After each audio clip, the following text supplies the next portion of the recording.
मैं पहाड़ों में था। कुछ मित्र साथ थे। एक दिन हम एक ऐसी घाटी में गए जहां पहाड़ियां बहुत स्पष्ट प्रतिध्वनि करती थी। एक मित्र ने कुत्ते की आवाज की तो पहाड़ों में कुत्ते बोलने लगे, और फिर किसी ने कोयल की आवाज की तो घाटी कू कू से गूंजने लगी। मैंने कहा, संसार भी ऐसा ही है। उसकी ओर हम जो फेंकते हैं वही हम पर वापस लौट आता है। फूल फूल ले आते हैं और कांटे कांटे ले आते हैं। प्रेम पूर्ण हृदय के लिए सारा जगत प्रेम की वर्षा करने लगता है, और घृणा से भरे व्यक्ति के लिए सब और पीड़ादायी लपटें जलने लगती हैं। फिर मैंने उन मित्रों से एक कहानी कही। एक छोटा सा लड़का था। पहली बार अपने गांव के पास जंगल में गया था। एकांत से वह भयभीत और चौकन्ना था। तभी उसे झाड़ियों में कुछ सरसराहट सुनाई पड़ी। निश्चय ही कोई व्यक्ति छिपा हुआ उसका पीछा कर रहा था। उसने जोर से चिल्लाकर पूछा, कौन है? और भी जोर से पहाड़ियों ने पूछा, कौन है?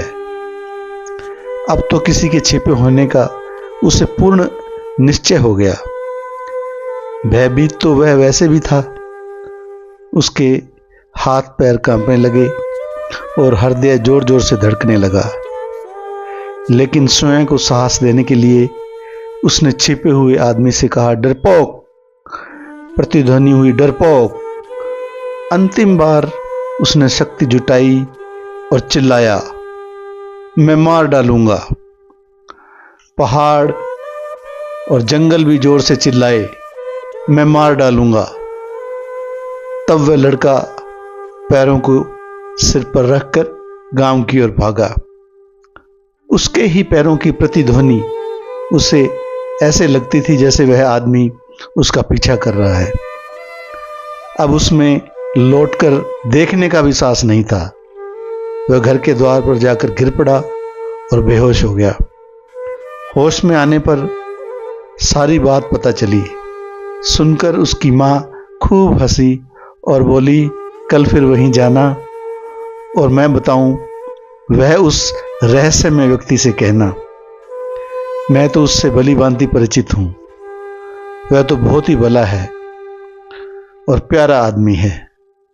वह लड़का कल फिर वहां गया। उसने जाकर कहा, मेरे मित्र।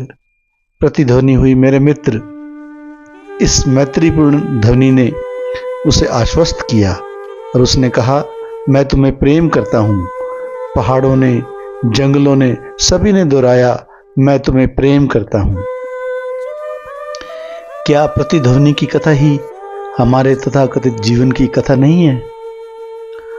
और क्या हम सब संसार के जंगल में ऐसे बाल अजनबी ही नहीं हैं जो कि अपनी ही प्रतिध्वनियों को सुनते हैं और भयभीत होते हैं और भागते हैं?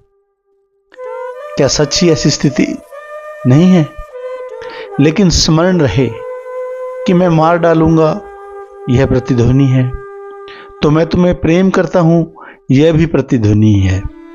पहली प्रतिध्वनि से मुक्त होकर दूसरे के प्रेम में पड़ जाना बालपन से छुटकारा नहीं।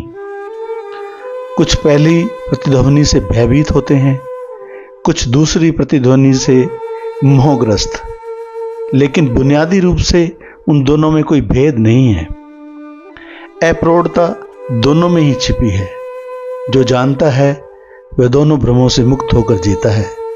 जीवन का सत्य प्रतिध्वनियों में नहीं है, वरन स्वयं में ही अंतर्निहित है।